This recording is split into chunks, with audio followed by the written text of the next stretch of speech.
Now, they've always been more than just somewhere to pick up the milk or a loaf of bread. Village shops have often been thought of as the hub of a local community. But since 2000, 10% of convenience stores across the country have closed, with many villages in Kent and Sussex losing theirs altogether. Now, though, a shopkeeper from East Sussex is hoping to bring truly local shopping back with a 1950s tradition, the mobile shop. Linda Hardy has tonight's special report. A mobile shop window which brings the bacon home to your front door. Mobile shops became popular back in the 50s, and just as the idea of taking trade to the people worked then, it seems to be enjoying a revival now.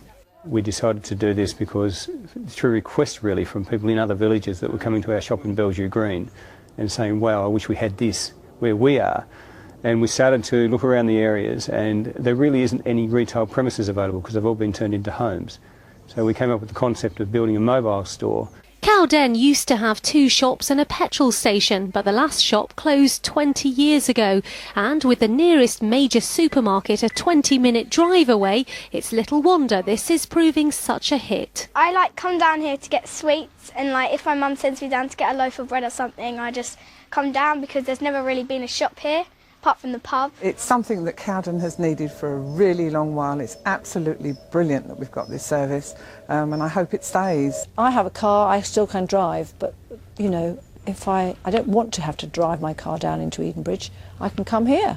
With the mobile shop already travelling to Cowden and shortly also to villages in 5 Ashes, the plan next is to extend the service to Stonegate and Flimwell. And the idea is to expand the business that started with this store here in Bellevue Green, with mobile shops going into 15 villages across Kent and Sussex.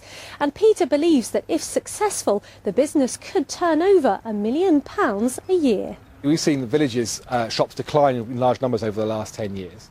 And actually what you see is communities really lose out when there's no community. It's a real focal point for the local community.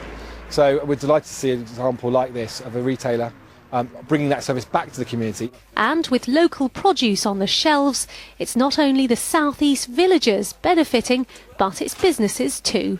Linda Hardy, BBC South East Today, Cowden.